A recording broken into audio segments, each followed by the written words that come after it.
Assalamualaikum warahmatullahi wabarakatuh. Bertemu kita lagi di dalam pembelajaran kali ini, iaitu pembelajaran muamalat, sambungan jual beli. Muka surat 8 boleh dijual. Okey, hukum menjual benda yang digadaikan. Yang contoh yang pertama iaitu menjual benda yang digadai yang telah diserahkan oleh penggadai dan diterima oleh orang yang menerima gadai serta tanpa izin daripada orang yang menerima gadai. Dan itu hukumnya tidak sah tu orang yang menjual dari gadaian tu. Okey, nombor 2, menjual benda yang digadai kepada orang yang menerima gadaian itu. Dia menjual barang yang digadainya itu kepada orang yang menerima gadaian atau tempatnya bergadai itu. Hukumnya sah.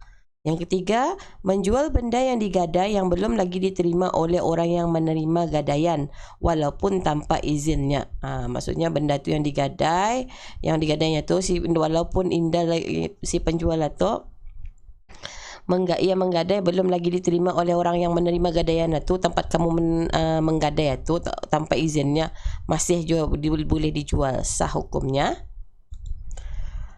Maksud yang dijual itu dalam milik dan kekuasaan penjual adalah, misal contoh jual pembeli Contoh yang pertama, menjual benda yang dimiliki oleh penjual. Benda tu memang barang si penjual. Contoh seorang pembeli ayam, tiba-tiba pembeli itu menjual ayam yang belum dimilikinya. Hukumnya tidak sah. Dia berjual ayam si pembeli ni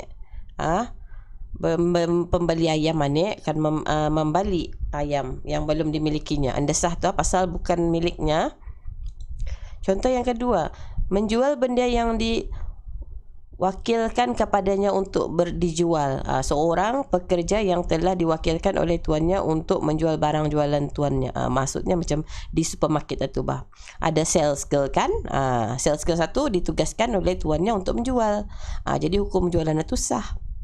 Yang ketiga, menjual benda yang diberi izin oleh agama untuk menjualnya. Contoh, wali menjual harta kanak-kanak yang belum balik. Maksudnya di sini penjaga tu, ibu bapa tu ataupun orang yang menjaga kanak-kanak damit tu yang belum balik tu, dijualnya barang kanak-kanak tu, hukumnya adalah sah tu.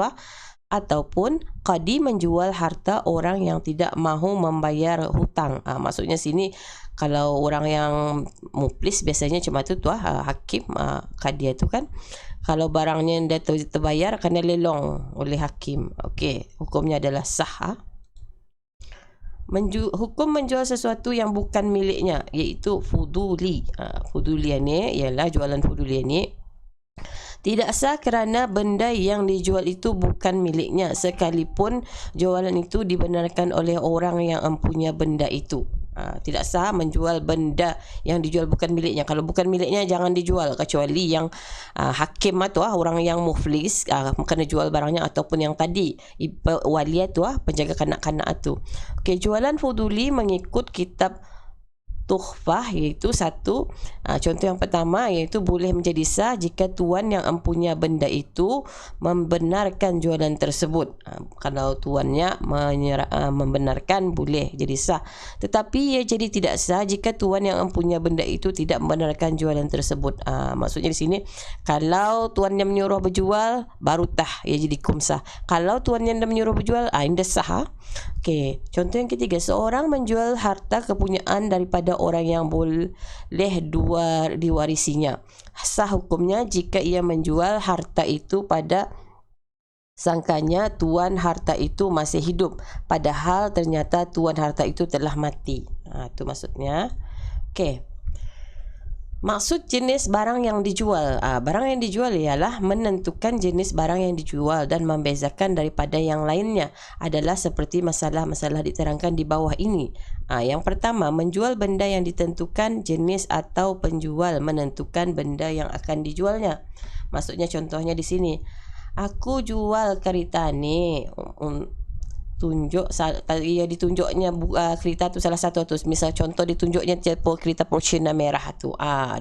Lepas satu kepada tuannya dengan harganya, aku jualnya harganya kereta Porsche tu 10,000. Dia bercakap macam tu. Hukumnya adalah sah.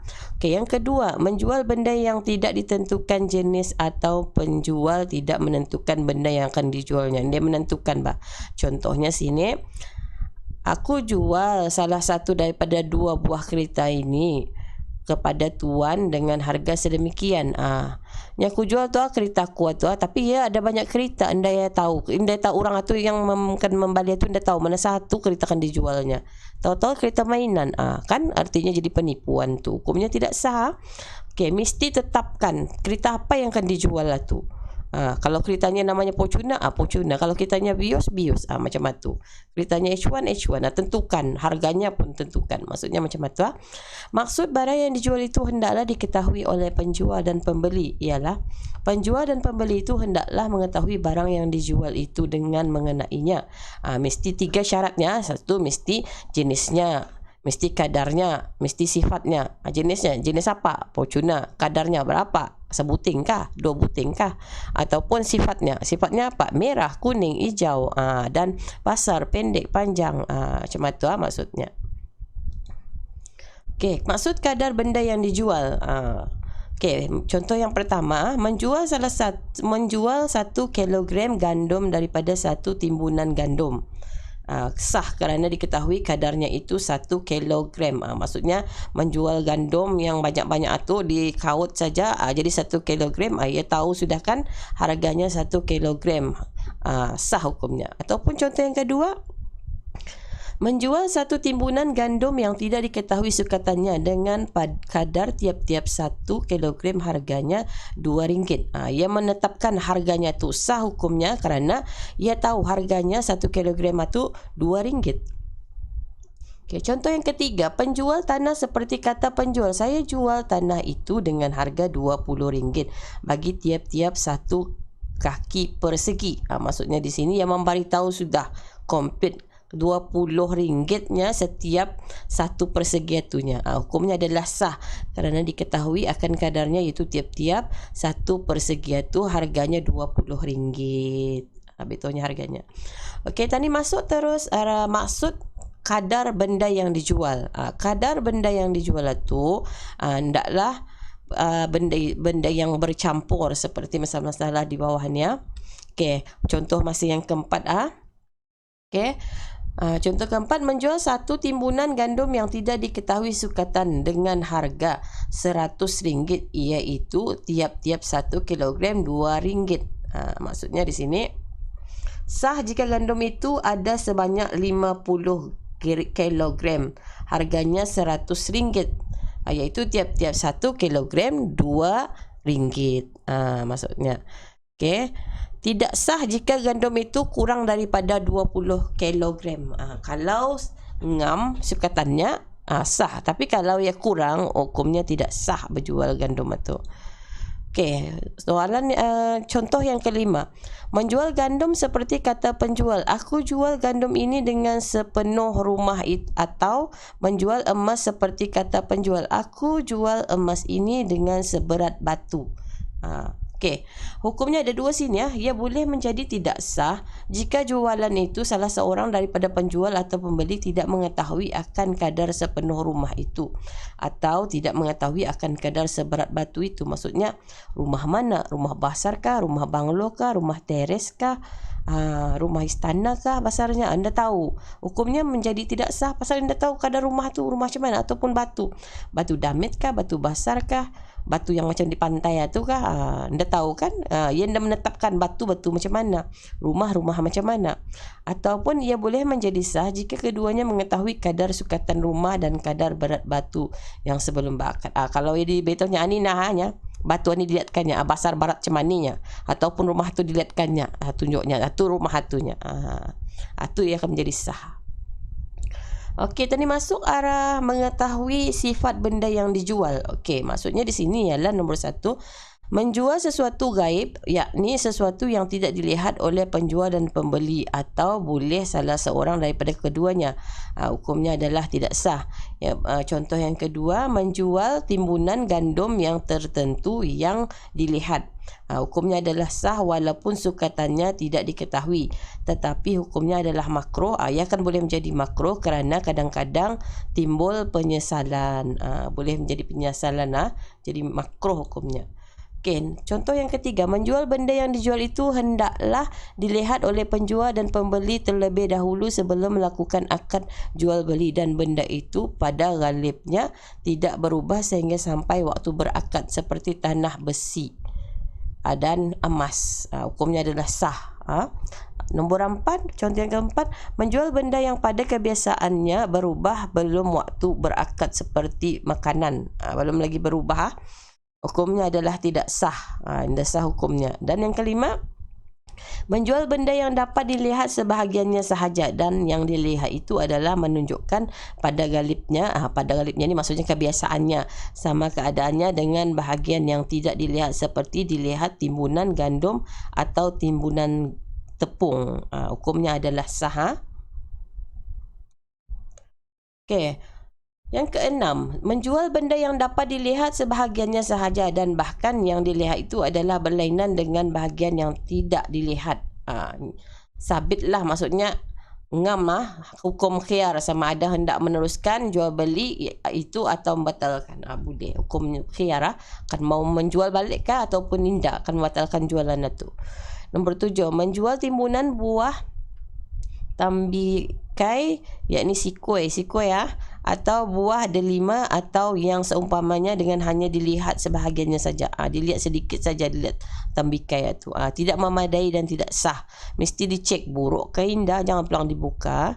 Dicek saja ia punya bulatannya separuh, jangan separuh-separuh melihat itu. Boleh menimbulkan karang penyesalan. Kalau penyesalan menjadi makruh kan. Okey, nombor 8, menjual benda yang hanya dilihat luarnya sahaja jika luarnya itu adalah memeliharakan isi ada dalamnya, seperti telur, buah delima dan sebagainya, kerana isi yang ada dalam kulit itu hanya terpelihara selagi kulit itu tidak dirosakkan. Hukumnya adalah sah. Kalau yang melihat mesti lihat di luar saja, jangan tadi buka-buka karang dah jadi dijual. Siapa akan membeli kalau ia sudah dibuka rosak gitu. Okey, contoh yang ke-9, menjual sesuatu benda yang bersamaan suku-sukunya, seperti sama jenisnya dan sifatnya, seperti gandum, padi dan biji-bijian yang lain dengan hanya melihatnya. Hukumnya ada dua sini, boleh menjadi dua. Satu ia adalah sah dengan syarat contoh itu termasuk dalam benda yang dijual walaupun ia tidak dicampurkan dengan baki yang dijual itu sebelum berlaku akad jual beli. Contohnya macam mana? Saya jual gandum saya dalam guni ini bersama-sama dengan contoh ini dengan harga RM20. Ia akan menjadi sah. Dibaginya contoh gandum ni. Macam mana banyaknya gandum ni, aku jualnya dengan harga RM20. Ngam. Ia beritahu sukatan, ia beritahu harga. Okey. Ia boleh menjadi tidak sah jika benda yang dijual itu tidak termasuk contoh yang dilihatnya. Contohnya, saya jual gandum saya dalam guni itu seperti jenis contoh ini dengan harga RM20. Anda yang bagi contohnya tu, hukumnya tidak sah. Menjual kitab dengan hanya dilihatkan kulitnya, melihat kulit saja, anda boleh buka-buka, anda memadai dan tidak sah. Mesti jual tadi lihat sikit sinopsis ceritanya buku tu, apakah dalamnya. Okey, anda sah kalau